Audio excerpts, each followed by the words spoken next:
Hello everybody and welcome back to episode 2 of Reviews. Yay. So in between the first episode and the last episode, I did edit and post, but I meant the previous episode and this episode. I don't know how I messed that up. In the first episode and the last episode, I've done a lot of thinking. First of all, I thought of a name for the series. Playing blank today. Instead of reviewing a game for the time, I'm going to be reviewing it for today. Of course, there are some things I do need to take into account, like hardware limitations, but hardware limitations aren't accounting for the time, it's accounting for the hardware. Accounting for hardware limitations is like saying, oh yeah, it looks bad, but it has to. But accounting for time is like saying, this game is bad, but it was the first game to exist, so it should be bad. But like, first things don't need to be bad things. Yes, you might say it's a little unfair to critique something by modern day standards, and I would agree. That's why I try to make a nice mix. Like in the last episode, I said Mario game wasn't bad, but it was good for the time. And that's how I'm going to try to rate things. But there was one other thing that I thought about. The categories in which I critiqued. The categories I chose were very bare bones. As I was playing Mario, I wrote down things I wanted to talk about and then fit those things into categories. When in reality, I should have chosen categories beforehand and then talked about things within those categories. But anyway, today we're talking about Sonic the Hedgehog. Yes, I know in the last episode I said that I would be reviewing every Mario game, but I really wanted to play Sonic, so we're gonna play Sonic. Anyway, here's a list of all my critiques. You can read them, see what I'm critiquing. So you may see that the way that I've structured this is instead of having 10 unique categories, I have 5 groups with categories within them. The first group is gameplay, and the first subcategory within, I don't know what to call this. Anyway, the first thing I want to critique is controls. So, how does Sonic control? Pretty well. Sonic controls really nicely. He's got great momentum and great speed. Instead of having a run button, he gains speed as you walk. Or should I say, as you run. It is extremely fun to just jump around as Sonic. He's got great momentum, great physics, it feels really nice. And to be the first game in the series is great. Remember what I was saying when I said the first thing doesn't have to be bad? Yeah, this is a good example. So basically, to sum up my feelings, he controls great, amazing. I don't really know what else to say. Feels nice, controls nice, it's just good. But what about just the straight mechanics? The mechanics isn't the way that I'm describing it, it's just the way the game plays. What do you do, when do you do it, things like that. And I think it's pretty fun. It's based around speed because in old games you die a lot. And Sega wanted it so that if you died, you could just go through the levels you've already played really quickly. So after you play the level a few times, you'll memorize the layout and get through it extremely quickly, which is really fun. Now there is problems with this later, but we'll get to that later. But one of the unique things that I really like about Sonic is the rings. The rings were made to contrast Mario's coins. Instead of collecting coins, you collect rings, and they look really nice. But I really like that the rings are actually your health. And I don't mean that when you pick up rings, you just get more health. No, instead, when you get hit, you drop your rings. This is brilliant. It doesn't allow you to take more hits, but it means that if you do take a hit, you're more likely to pick up rings. It is just so ingenious. Of course, the rings only save you some of the time. If an enemy hits you, you drop rings. But you don't drop rings if you fall in a pit or get crushed. And that is extremely irritating. But anyway, enough about the mechanics of the game. What about the individual levels? This game calls them acts. The zones are the worlds and the acts are the levels within the world. I don't know why they call them zones and acts instead of worlds and levels. It doesn't make any sense. But enough about the names. What about the levels themselves? Well, the first level we have is Green Hill Zone, and it is fantastic. Well, for the most part. It's designed so that if you're really bad, you stay at the bottom, and if you're really good, you stay at the top. The top is the best place to be. This is a great level design about speedrunning. The better you're at the game, the higher you can be, the faster you can go. That's perfect. One downside to going really fast is running into objects you didn't know were there and taking damage, which sucks. So that's not the best thing. But then you have Zone 2, which is Marble Garden Zone. Quick at it, but it's not Marble Garden Zone. It's just Marble Zone. Marble Garden Zone is something completely different. Marble Garden Zone, which is not the best. Now, it's actually not that bad for a platformer stage. It's actually pretty good. But for a game where the whole purpose is to speedrun a level, it's awful. You have to wait for so many things. It sucks. But there were a lot of things that I did like about it. Like in Act 3, there's a section where you have to ride a block over a lava pit. But if you're really good, you can just jump from the giant platforms and not have to ride it at all, which is awesome. Like, that is good game design. But I mean, you can't do that with every section, so there are plenty of sections where you do have to wait, so it's not the best. Oh, I just want to add this in here that the game needs more checkpoints. You can die like halfway through the level and have to start it all over. It sucks. So that is a big problem. But anyway, what about Zone 3? Spring Yard Zone. This act was awful. I mean zone. It was a zone, not an act. There were giant spinning spiky balls which just sucked, and weird elevator things where there's more waiting in Sonic, which there should never be waiting in Sonic. It was just not a good level by anyone's standards. It did look nice though, but we'll get back to that later. But then the infamous 4th zone, Labyrinth Zone. This level is also pretty annoying. I like it more than Spring Yard Zone, but I think that's just my opinion. Most people seem to think it's the worst one in the game. And yeah, it is pretty bad, but not as bad as some people make it out to be. One thing is that since it's underwater, Sonic moves a lot slower, which is like what? Like Sonic's about going fast. Why would you put him in a location where he can't go fast? It's like the exact same thing I said last episode. It goes against the main mechanic of the game. It's just stupid. Why would you do that? But I mean, it's not too bad. A lot of people seem to hate the breathing mechanic, and yeah, it's not necessary, and it's actually pretty annoying, but it's not like the worst thing in the world. And I mean, there's plenty of bubbles around the map. You're not gonna die unless you're being stupid. But that's the thing, being stupid is very easy to do. Since the game was about speed, you're trying to go fast, which means if you're getting low on air, you won't stop, you'll just keep going to the next bubble, and well, you might run out of air then. One thing I really hate is that the bubbles aren't always there. You have to wait for one that you could breathe out of.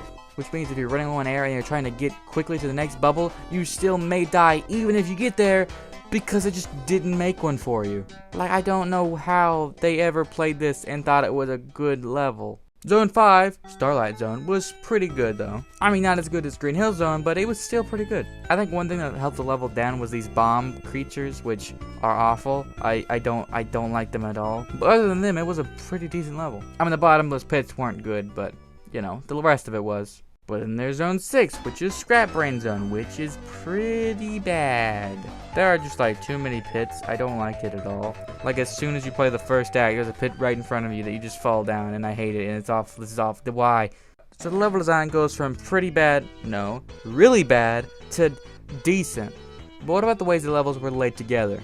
Well, that was alright. You had 6 main zones with 3 levels each. Each zone felt distinct and unique from any other game I've played. Well, apart from Green Hill Zone, that's pretty generic. But Spring Yard Zone is pretty unique. One bad thing is the themes do seem to drag on a bit. There's 3 acts in each zone, and that's just too many per zone. Future games would resolve this and have less acts per zone, which makes sense because they do feel like they drag on a bit too long. Then there's level variety, which I kind of already went over. Should I just like lump level variety and level layout together? Yeah, let's do that. Oh, but what about the secrets? This game hides secrets really well. There are so many different hidden paths you can take that just lead to extra awesome stuff. It's neat. Also, if you beat the level with 50 rings, you get a hidden challenge ring thing. A bonus stage, that's what it's called. But we'll talk about the bonus stage later, but the fact that it exists is awesome. Every time I play the game, I try to find as many as I can. There's still secrets I'm finding that I didn't even know were there. That's awesome. Anyway, let's move on to the next category, pickups. First things first, what about power-ups? Power-ups are pretty good. You have the stars, which are pretty generic. I don't think they're as good as Mario Star because they don't change Sonic's color, but they do have nice music to go along with it. Then you have the running shoes, which is just like exactly what you'd expect. It's a game about going fast, so you make a power up to make him go faster. It's, you know, common sense. I do like that it changes the music though. That is pretty nice. And then there's the shield. The shield is pretty neat. Usually when you get hit, you lose your rings. You gotta pick them back up. The shield acts more like what you'd expect. It just gives you an extra hit point. If you get hit, it goes away and you can't pick it back up. That's really nice for when you're trying to save your rings to the end of the level to get the secret bonus room. But again, we'll get to that later. So the power-ups aren't amazing, but you know, they're pretty good. But what about the other kind of pickup? Collectables. First things first, you have the rings, which I've already talked about and I already explained how I thought they were amazing. But you also have the Chaos Emeralds. The Chaos Emeralds, if you collect all 6 of them, yes, 6, not 7, the 7th one was added later, you would get the true ending, where nothing happens. I mean, technically there is a different final cutscene, but I mean, it's not that good. So there's really no point in collecting them except extra gameplay. You don't like gain something for doing it. So that's not the best thing in the world. But I mean, I do like that they added it. Oh, but now's the time to talk about the special stages. The special stages suck. They're about jumping Sonic around in this weird spinning box, and you gotta get the emerald, and there's different tiles on the wall. Some kill you, some change direction, some speed it up, some slow it down, and that can make it really hectic and annoying to get to where you want to be. So basically, it's really irritating to get the emeralds. I mean, there are only 6 of them and there are way more than 6 levels, but to get into the bonus stage you have to beat the level with 50 rings. keeping 50 rings to the end of the level is not that easy, which means it's pretty hard to get to the bonus stage, and once you get there, it's pretty hard to get to the emerald. So they're not perfect, and future games would change this and make it a lot more fun and a lot more doable. But right now, the first game, it's not the greatest. But I want to talk about the enemies in the game. The enemies are decent. They're not incredibly designed, they're just exactly what you would expect. I do like that Sonic can kill them by just jumping into them, not just on top of them. Because he has squeals, which are apparently hard enough to break steel. I don't know how that works, but but it is fun. But like I said earlier, there are some annoying ones, like the stupid bomb guys. There are also some weird rolly guys in Spring Yard Zone that roll behind you, and they're pretty annoying, but you know, there's not that many of them, so they're not too annoying. But what about the more intense enemies? The bosses. The bosses are decent. They are pretty unique, but they're not that fun. You just jump at him until he dies. It's not too exciting. It's better than Mario, but it's not that hard to be better than one awful boss. But you have the fourth boss in Labyrinth Zone, which sucks. You don't actually fight him. You just get to the top of the water and he leaves. That's not a boss fight. All it is just a climb up a tower. A tower with very slow momentum and a lot of pointy objects. So that one's not that good. But what about the final boss? It was pretty anticlimactic. There are things that try to smash you, you dodge them, hit Robotnik, and you win. I mean, just like the other bosses, it's not bad, but it's not that good. But to top the game off, what about the art? And by art, I mean graphics, story, and music. The graphics are amazing. The game looks fantastic. I think this game holds up really well today. There are plenty of old games that do not. This game, I think, does. Like, that's just beautiful.